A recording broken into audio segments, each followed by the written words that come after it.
Assalamualaikum warahmatullahi wabarakatuh. Video kali ini kita akan membahas tentang masalah penipuan atau akun pinjol atau paylater kita yang terkena hack atau digunakan orang atau ya intinya dipakai buat bertransaksi yang mana itu bukan kita yang melakukan tapi tagihan per bulannya masuk ke akun pinjol atau paylater kita. Nah, sebenarnya wajib nggak sih kita untuk membayar? Bisa nggak sih ini otomatis lunas, auto lunas tanpa kita harus bayar sepeser pun? Oke, pertama-tama kita harus tahu dulu ya, untuk masalah kehacknya itu prosesnya bagaimana? Karena jujur aja, ketika kita berhadapan dengan sebuah aplikasi pay letter, pinjol dan lain sebagainya itu kadang mereka tidak mau tahu.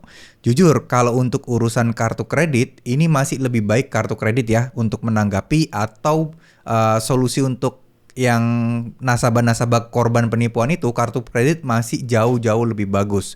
Nah, sedangkan di pinjol rata-rata nih ya, rata-rata dari kesekian banyak orang yang mengalami atau menjadi korban penipuan, itu ujung-ujungnya tetap disuruh bayar. Ujung-ujungnya adalah pinjol tidak mau tahu dan dianggap kesalahan kita. Cuman, kalau teman-teman bisa membuktikan bahwa ini bukan salah teman-teman, itu setidaknya bisa diperjuangkan. Tapi ujung-ujungnya diulur-ulur waktunya dan juga ya kalian sudah terlanjur kena tagihan, kena denda dan lain sebagainya. Ujung-ujungnya apa? Ya, utang kalian tetap dianggap sah dan kalian tetap dianggap disuruh untuk membayar. Nah, boleh nggak sih kita anggap ini otomatis lunas, kita tidak membayar? Boleh nggak sih? Oke, saya akan bahas dari dua sisi teman-teman. Sisi yang pertama, secara prinsip, mungkin secara agama juga. Ini juga bukan menjadi hak kita lagi ya, orang kita tidak makan sepeser pun uangnya. Ya, jadi kita tidak berkewajiban untuk membayar. Anggapannya ini udah auto lunas. Cuman secara administratif ini tetap masih nyangkut. Ya, makanya kita harus perjuangin, kita harus tetap berusaha ngeyel ya dalam tanda kutip untuk membuat ya udah ini benar-benar bukan kita loh. Kayak kalian perjuangkan mati-matian untuk bisa bebas dari lolos dari hutang pinjol ini. Entah itu mau lapor polisi kek atau apapun itu. Ya, memang banyak saya mendapat cerita dari teman-teman, "Bang, percuma Bang, kalau lapor polisi kadang sama polisi juga disuruh ngabein aja, suruh cuekin aja dan lain sebagainya. Jadi urusannya ribet dan lain sebagainya." Emang seperti itu, ada beberapa kasus seperti itu. Makanya saya waktu itu juga kalau masalah kartu kredit ya, pernah saya juga kebobol kartu kredit saya.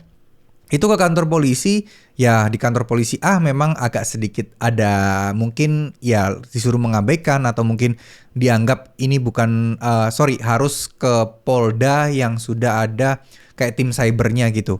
Cuman saya waktu itu bersikeras teman-teman untuk mendapatkan surat tanda bukti lapor aja dulu.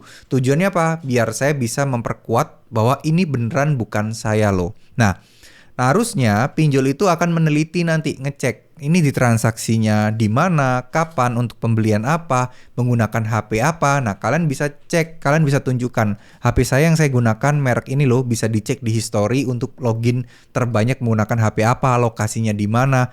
Ya, itu sebenarnya pinjol punya datanya sih. Jadi entah mereka tidak mau tahu atau mereka ya nggak mau cari tahu. Nah, itu tuh. Itu sesuatu yang ya memang itulah jeleknya. Ya harapan saya sih ke depannya teman-teman mau mengupayakan dan bekerja keras untuk apa ya istilahnya kalau menuntut hak ya bukan menuntut hak ya. Mungkin memperjuangkan hak kalian. Biar kalian tidak perlu bayar lagi utang pinjol yang memang bukan kalian yang melakukannya teman-teman. Oke? Jadi mungkin segitu dulu video kali ini. Jadi buat kalian yang kena tipu harapan saya segera menemukan solusi yang terbaik karena masing-masing pinjol, masing-masing kantor polisi di daerah kalian itu beda-beda perlakuannya juga. Nah, semoga saya cuma bisa menyampaikan bahwa kalian itu berhak untuk memperjuangkannya.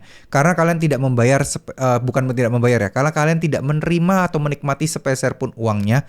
Jadi saya rasa saya sendiri pun kalau mengalami situasi seperti kalian, nggak rela, mau bayar sekalipun nggak bakal rela. Jadi gimana caranya, saya pasti akan mencari-cari cara terus. Ya, atau mungkin negosiasi dengan pinjolnya lah, apalah. Dan jangan dibiarkan berlarut-larut ya. Kalau dibiarkan berlarut-larut, biasanya ini akan semakin susah untuk diusut atau dicari tahu. Dan ini nggak terjadi cuma di Akulaku, Kredivo. Kemarin itu juga ada beberapa yang kejadian di Lazada loh. Ada juga yang akunnya dipakai dan dia nggak merasa make tapi dapat tagihan cicilan per bulan.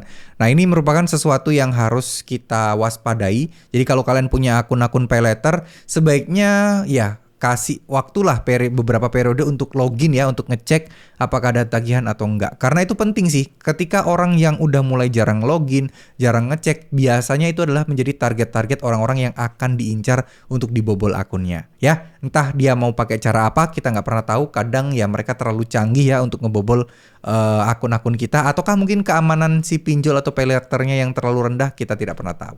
Oke, terima kasih. Wassalamualaikum warahmatullahi wabarakatuh.